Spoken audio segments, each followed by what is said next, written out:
네, 오늘 장 마감 18분 정도 남겨두고 있습니다. SBB테크가 현 구간 상한가가 풀렸네요. 오후장까지 쭉 유지했던 상한가였는데 한 5분 전쯤부터 상한가가 풀리면서 현재는 26%에서 움직이고 있습니다.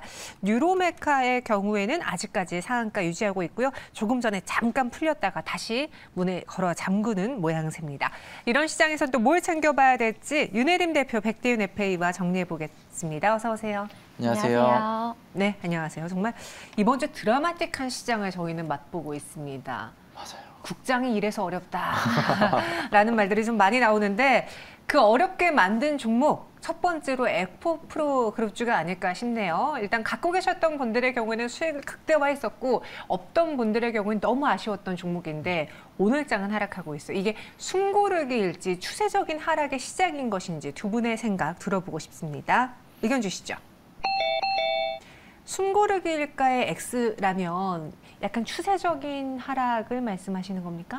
네. 사실 너무 많이 올랐잖아요. 그렇긴 그래서 하죠. 이제 거의 하락할 거다 아니면 조정을 조금 받을 거다라고 하는 국면도 이제 거의 말아서 올리는 그런 느낌이 조금 있었거든요. 네. 하지만 오늘 이제 에코프로 관련 주식들이 한 8%, 7%대 지금 조금 하락을 조금 보여주면서 이제는 조금 이제 그 밸류에이션이 너무 높다 보니까 어느 정도 이제 조정 국면에 조금 진입하지 않았나라고 생각이 돼서 이제 저는 X 의견을 조금 드렸고요.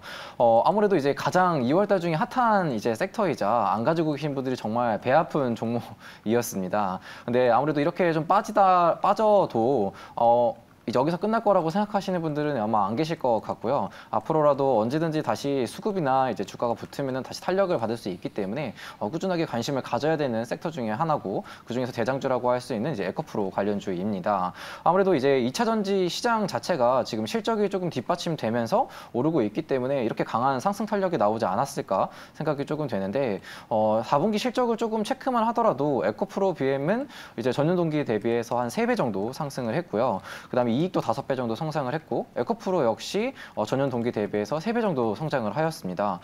물론 지금 현재 양극재 원재료 가격이 조금 하락을 하고 있고 전기차 판매가 조금 둔화되고 있다라는 이슈가 있긴 하지만 아직까지도 지금 이제 대부분의 매출처인 뭐 삼성 SDI나 SK 온향으로 굉장히 이제 수요가 꾸준하게 나올 것이다라고 하는 전망이 조금 더 우세하고 있는 편이거든요.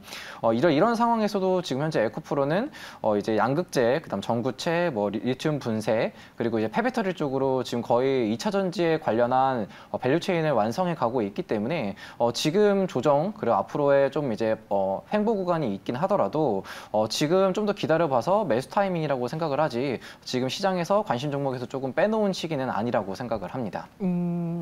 에코프로에 대해서는 시청자분들도 많이 궁금해하시고 사실 많이 올랐기에 하락한다라는 말도 일리가 있지만 이 회사의 가치를 평가해 보자면 사실 에코프로 자체는 PER로 따졌을 때 다른 이제 2차 전지 소재주보다는 낮잖아요. 그래서 나는 더 갈 것 같다라고 의견 주신 분도 계시거든요. 사실 이제 앞으로를 봤을 때는 이제 시작이기 때문에 또 그런 관점으로 본다면 당연히 더 갈 게 맞습니다. 하지만 단기간에 너무 상승하기도 했고 사실 달리는 말이 계속 달리고 있어서 이제 중간에 잡지 못한 아쉬움도 많이 크실 거라고 생각을 해요. 그렇죠. 그런데 이제 저 같은 경우도 개인적으로 이제 2차 전지가 단기간에 수급을 너무 많이 잡아먹고 이제 그 선두주자가 에코프로였기 때문에 지금 빠졌다가 다시 갈 수도 있지만 이렇게 조금 이제 주도 섹터가 다시 바뀔 수도 있지 않을까라는 우려감이 있기 때문에 그래서 뭐 숨고르기로도 볼 수도 있지만 조금 조심하는 관점에서 오늘 동시에 X 의견을 좀 드린 것 같습니다. 네, 길게 보시는 분들이라면은 더 가져가도 괜찮겠지만 내가 단기적으로 최근에 수익이 좀 많이 나길래 뛰어드신 분들의 경우에는 조정도 조심해 보자, 염두에 보자라는 의견으로 정리할게요. 이어서 두 번째 특징주 보겠습니다. 업황 개선 그리고 K칩스법이 나오면서 테스가 그 안에서 수혜주로 꼽히고 있는데요. 두 분은 테스가 기대되십니까? 의견 주시죠. 기대된다. 테스가 그 안에서 눈에 띄는 매력은 뭐가 있을까요? 네, 오늘 오랜만에 이제 반도체 조금 호재들이 지금 겹겹이 쌓이면서 이제 반도체 소부장주 관련주들이 많이 상승하는 모습을 보여줬습니다. 이제 그 중에서도 이제 테스가 오늘 눈에 띄게 조금 많이 상승하는 모습을 보여줬었는데 이제 우리 삼성전자가 용인에 320조 원 시스템 반도체를 투자한다라는 소식이 들려왔죠. 그래서 여기에 뭐 일본 수출 규제 등 지금 계속해서 반도체 호재들이 나오고 있습니다. 그래서 뭐 테스 같은 경우는 경우는 이제 올 한 해 동안에 이 낸드와 파운드리양 장비 국산화의 성공을 기록한 바 있는데요. 그래서 이제 낸드 업황에 대한 회복이 기대가 되면서 올 하반기를 시작으로 이제 삼성전자와 하이닉스가 투자를 했을 때 가장 큰 수혜를 볼 것으로 예상이 됩니다. 그리고 이제 주목해야 할 만한 점이 이제 3D 낸드가 이제 평면 낸드의 회로를 수직으로 세운 제품인데요. D램과 달리 전원이 꺼져도 데이터를 기억하기 때문에 이제 스마트폰 등에서 동영상, 음악, 사진 등을 저장하는 데 쓰이는데 이 부분이 또 중요하게 다뤄진 점이 있어서 좀 같이 관심을 보면 좋을 것 같아요. 그래서 뭐 반도체에 지금 좋은 소식들이 뭐 밀려오고 있어서 또 단기 상승했다가 빠질 수도 있지만 혹시라도 빠지게 된다면 이제 2만 원 언저리에서 좀 모아나가는 전략으로도 가져가셔도 좋을 듯합니다. 테스 오늘 모처럼 장대 양봉이 그려졌습니다. 최근에 반도체 소부장들이 그 삼성전자 투자 소식 그리고 윤석열 대통령의 발언 때문에 꿈틀꿈틀댈 때 대장 역할을 하는 삼성전자랑 SK하이닉스의 주가는 미미했거든요. 오히려 SK하이닉스는 빠지기도 했었어요. 근데 오늘의 이 급등 어떻게 해석해야 되는지요? 네, 이제 삼성전자랑 SK하이닉스가 사실 우리나라 지수를 버티고 있는 두 종목이잖아요.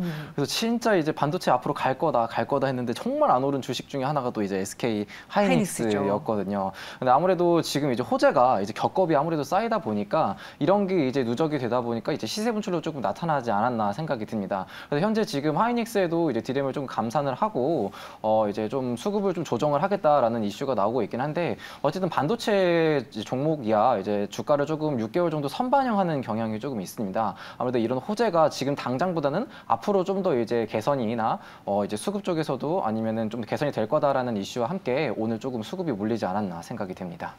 SK하이닉스 현 구간에도 6% 상승 유지하고 있습니다. 마지막으로 OCI 한번 보죠. 인적 분할 논란이 지속되고 있는 종목이고요. 최근에 주가는 상승하는 날보다 하락하는 날들이 많은 상태 속에 약간 횡보하고 있습니다. 앞으로의 방향은 어떨지 두 분의 의견 들어보죠. 5로 일치가 되는데 개인적으로 왜 하필 오늘 OCI를 보려고 하는 겁니까? 라는 질문에 최근에 그 퍼포먼스가 좀 강했던 대장주들이 수급을 내준다면 그 다음으로 봐야 될 거는 신재생일 거다라는 이야기를 최근에 저희 패널분들이 많이 이야기해 주셨거든요. 그래서 그중에 한번 OCI는 어떨까 싶어서요. 아, 맞아요. 이제 신재생 에너지야 항상 이제 탄력을 받으면은 팍 한번 올라갔다가 또 이슈가 또 없어지면 또 잠잠해졌다가 어느 순간 또 한번 이슈가 되면 또 올라가고 하는 식으로 이제 거의 이제 순환 사이클이 조금 일어나고 있는 이제 테마 중에 하나인데 지금 최근에는 이제 이슈가 하나가 있습니다. 이제 인적 분할 이슈가 있는데 3월 22일 날에 이제 주총 후에 4월 1일 날에 최종적으로 인적 분할을 할지 말지가 이제 결정이 되게 됩니다. 그래서 이제 OCI 홀딩스와 이제 OCI 홀딩스와 OCI로 나눠져 가지고 약 이제 7대3 정도 비율로 이제 인적 분할을 할 예정인데 아무래도 이제 물적 분할처럼 주식을 아예 못 받는 게 아니라 인적 분할을 하게 되면 어느 정도의 주식을 가지고 있기 때문에 이제 그 이슈가 소멸이 된 후에는 다시 이제 밸류에이션을 받고 주가 상승이 조금 일어날 수 있을 것이다라고 좀 예측을 해볼 수도 있겠습니다. 하지만 이제 좀 더 명확하게 봐야 될 거는 인적 분할을 하더라도 결국에는 본업이 조금 잘 돼야 된다라고 이제 생각을 하거든요. 그래야지 이제 실적도 나오고 매출 개선이나 이런 것이 좀 더 뚜렷하게 나오기 때문에 지금 뭐 글로벌하게 당연히 태양광은 꾸준하게 전 세계적으로 글로벌하게 이제 글로벌하게 성장을 하고 있기도 하고 정부에서 좀 더 밀어주고 있는 산업입니다. 현재 미국만 하더라도 뭐 IRA 법안이나 아니면 인프라 투자를 하면서 뭐 세액공제 혜택과 함께 태양광 산업을 지금 꾸준하게 성장을 시키고 있고요. 유럽만 하더라도 지금 네, 죄송합니다. 네.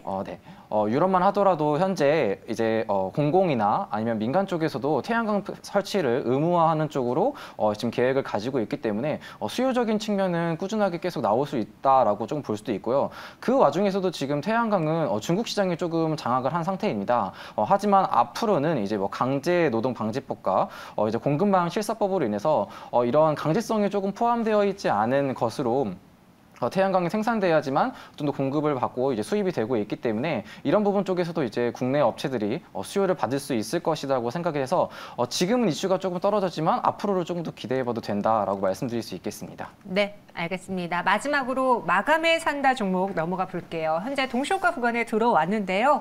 어떤 종목을 봐야 될지 두 분이 선택한 종목 키워드부터 보겠습니다. 글로벌 1위 업체와 리튬과 EMF라고 적으시 지난번에도 그 LF 때문에 LNF를 갖고 오지 않으셨어요? 네. 왜 어떤 종목인지 볼게요. PI 첨단 소재 그리고 대보 마그네틱을 들고 왔습니다. 대보 마그네틱이 리튬하고도 연관이 있지 않습니까? 네, 대본앱틱이 리튬하고 이제 EMF. 오, 네. 설명해 오늘은 좀 꼬지 주실까요? 않고 네. 가지고 왔습니다. 이 종목을 매수하는 이유는요? 네, 지금 이제 2차 전지 시장이 조금 조정을 받고 있지만 아무래도 이 시장을 조금 이제 앞으로 더 나아가지 않을 거다라고 의심하지 않는 사람은 없을 겁니다. 더 성장할 거라고 생각을 하게 되는데 당연히 그에 따라서 리튬 수요가 증가할 수밖에 없습니다. 특히 이제 우리나라의 경우에는 이제 하이니켈의 3원기 배터리 생산에 조금 주를 이루고 있는데 이제 앞으로 이제 승용차에서 이제 픽업이나 SUV 차량 쪽으로 증가를 할 거고 거기에 따라서 고성능 배터리가 앞으로 좀 더 증가할 것이라고 예상이 되고 있습니다. 그러다 보니까 지금 현재는 탄산 리튬이 조금 더 많이 사용이 되는데 이제 앞으로는 고성능을 위해서 수산화 리튬 수요가 꾸준하게 증가할 수밖에 없다라고 생각이 되고요. 하지만 이제 수산화 리튬이 중국 시장에서 대부분을 차지하고 있기 때문에 이런 공급 이슈가 꾸준하게 나올 수밖에 없어서 앞으로도 이제 수산화 리튬에 대한 이슈가 나올 때 이제 대보 마그네틱이 한 번 더 수혜를 받을 수 있을 거다라고 예상이 되고 있습니다. 일단은 대보 마그네틱은 지금 현재 수산화 리튬 가공 사업에 현재 진출해 있는데 충북 음성에 지금 부지를 확보를 하고 있고 올해는 한 3만 톤 정도 연간 3만 톤 정도를 생산을 할 계획이고 앞으로도 한 4동 정도의 공장이 이제 예정이 되어 있기 때문에 앞으로의 더 생산량은 좀 더 증가할 것이다라고 좀 더 볼 수 있어서 수산화리튬 관련주로서 좀 수혜를 받을 수 있을 거라 보고 있습니다. 이제 그리고 앞으로 앞서서 말씀드린 이제 수산화리튬 사업 이외에도 이제 EMF라고 하는 전자석 탈처리 사업도 하고 있습니다. 이제 2차 전지 제조 과정에서 처리 조금 극소량만 있어도 앞으로 가공하는 데 있어서 이제 성능이나 품질이 조금 저하가 되고 있기 때문에 초기에는 이제 음극재랑 양극재 쪽으로 이제 이런 탈처리 과정을 조금 진행을 했었는데 앞으로는 이제 양극재랑 음극재 외조도 안전 기준 강화로서 이제 전구체와 셀에서도 탈공정 과정이 지금 진행이 될 것 같습니다. 이렇게 하다 보면 횟수도 당연히 증가를 하기 때문에 기존 매출처에서도 굉장히 이제 더 성장을 할 것이라고 예상이 되고 있고요. 현재 에코프로 BM으로도 꾸준하게 공급 이슈가 나오고 있고 앞으로도 상승을 하고 있기 때문에 기존의 수산화 리튬에 이제 꾸준한 캐시카우를 EMF가 할 것이라고 예측이 되고 있습니다. 지금 현재 경영권 매각 이슈가 있는데 지금 뭐 한솔재지나 아니면 여러 PEF에서 이제 예비 입찰을 하려고 노력하고 있는데 이런 경영권 이슈를 조금 걷어내더라도 앞으로의 실적이나 성장 가능성을 봤을 때 충분히 성장할 가능성이 있다라고 보여지고요. 그래서 현재 매수가는 종가에서 63,500원, 손절가는 59,500원, 목표가는 78,000원 제안해드리도록 하겠습니다. 근데 리튬이라는 테마에 엮인 것 치고는 최근에 주가 흐름이 다른 경쟁사들 대비 좀 더디지 않았나요? 맞아요. 조금 이제 다른 경쟁사들 대비 뭐 에코프로나 아니면 에코프로 비행처럼 배당주에 비해서 조금 눌린 감이 있지만 좀 더 눈여겨봐야 될 거는 이제 지금 현재는 EMF 매출이 거의 95%를 차지를 하고 있습니다. 하지만 이제 앞으로 수산화 리튬이 조금 더 대세가 된다라고 하면은 수산화 리튬이 이제 매출처가 EMF를 넘어서 하는 쪽으로 관심을 가져보시면 좋아서 이제 리튬 쪽도 말씀을 드린 겁니다. 네, 대보 마그네틱 갖고 왔고요. 이번에는 윤혜림 대표의 종목 PI 첨단 소재입니다. 업계에서 1위입니까? 네, 아무래도 이제 PI 이 업계에서 1위이기도 하고 사실 저희가 PI 첨단 소재를 12월에 한 OX 종목으로 2번 정도 다뤘었던 것 같아요. 네. 그래서 그때까지만 해도 주가가 이제 2만 원대 중후반이어서 언제 올라가나 생각을 하고 있었는데 또 이렇게 관심을 끈 사이에 최근 3만 원 중반까지 올라갔습니다. 이제 그 이유가 최근에 삼성전자가 10년 만에 OLED TV 시장으로 복귀한다는 소식에 최근에 이제 PI 첨단 소재를 기반으로 이제 OLED 소재주가 조금 많이 상승을 했었어요. 그래서 이제 LG전자가 홀로 육성하던 이 OLED TV 시장이 이제 삼성전자의 참전으로 다시 이 부분이 더 가파르게 성장할 것으로 예상이 됩니다. 그래서 이렇게 이제 비스마트폰형 매출이 본격 확대되면서 하반기에 이제 가파른 실적 회복세에 보일 것으로 전망이 되는데요. 사실 1분기까지는 이제 실적 부진이 예상이 되지만 계획한 재고 지금 정상화 차질 없이 진행 중에 있고 또 이제 6월부터는 북미 고객 사양 이 방열 리프트용 폴리이미드 필름 공급이 시작되기 때문에 이제 향후를 봤을 때 아무래도 주가는 선반영하는 부분이 있어서 지금부터 조금 같이 보시면 도움이 될 것 같아서 가져왔습니다. 그래서 이제 PI 첨단 소재 제품이 많이 사용되는 이 원통용 배터리의 사용 확대 그리고 IRA 법안 통과에 따라서 국산 수혜도 기대도 예상이 되고요. 그리고 이제 주가의 흐름을 보자면 이제 1월 6일에 조금 저점을 찍고 천천히 우상향하는 모습 보였습니다. 뭐 최근에 230억 규모의 현금 배당도 결정을 했고 이제 매년 주당 순이익의 50%를 배당하는 좀 국내에서 보기 드문 주주 친화적인 기업이기 때문에 좀 이분은 같이 보시면 좋을 것 같아요. 그래서 오늘 매수가, 종가 추천드리고 목표 주가 4만 원 그리고 손절가 32,000원 제시해드리겠습니다. 네, PI 첨단 소재 현 구간에서 한번 눈여겨보자라고 오늘 마감에 산다 종목 전해드렸습니다. 목표 주가 4만 원, 손절가 32,000원 이야기했고요. 현 시간 동시효과 구간에서 양 증시 한번 볼까요? 코스피는 전일보다 0.8% 오름세를, 코스닥은 1.86%의 급등을 보이고 있습니다. 한 2% 가깝게 오르다가 약간의 로봇 관련주들이 윗꼬리를 달자 지수가 살짝 주춤한 것으로 보여져요. 동시효과 구간에서는 어떤 종목이 눈에 띌까요? 백대윤 FA? 네, 동시효과 조금 특징주로는 KH바텍이 조금 보입니다. 아무래도 이제 하반기에 5세대 폴더블 스마트폰이 출시가 되면서 새로운 힌지가 조금 적용이 될 예정인데 이제 이런 부분에서 판매 단가도 되게 상승을 하고 이제 매출 개선도 조금 눈여겨볼 만해서 이제 오늘 주가 상승이 한 6% 정도 나왔습니다. 아직까지는 현재 폴더블 스마트폰에 한정이 돼서 지금 힌지가 공급이 되고 있지만 앞으로 추후에 이제 태블릿이나 그 외쪽으로 다른 IT 기기에 적용이 된다라고 하면은 이제 힌지 부분에서 조금 독점적인 위치를 가지고 있는 KH바텍이 수혜를 받을 가능성이 있기에 오늘 한번 가지고 와봤습니다. 네, 윤혜림 대표는 어떤 종목이 보입니까? 네, 저는 오늘 오후 특징주 SP 시스템즈를 가져왔는데요. 이제 국내 협동 로봇 1위 두산 로보틱스 판매사이기 때문에 오늘 이 부분이 조금 부각이 된 것 같습니다. 그래서 두산 로보틱스 연내 상장 준비하고 있고 사실 이제 두산의 알짜 회사이기도 합니다. 그래서 두산이 저평가라고 말하는 이유 중에 하나가 이 두산 로보틱스의 가치이기 때문인데요. 이제 지금 다른 로봇들도 굉장히 많이 올라왔고 이 상장에 대한 기대감이 있기 때문에 SP 시스템즈뿐만 아니라 두산 함께 보시면 도움이 되겠습니다. 네, SP 시스템즈까지 알아봤습니다. 여전히 코스피와 코스닥은 빨간불을 켜면서 금요일장 한 주를 마무리하려고 하고 있습니다. 지금까지 마감 동시효과 함께 하셨습니다.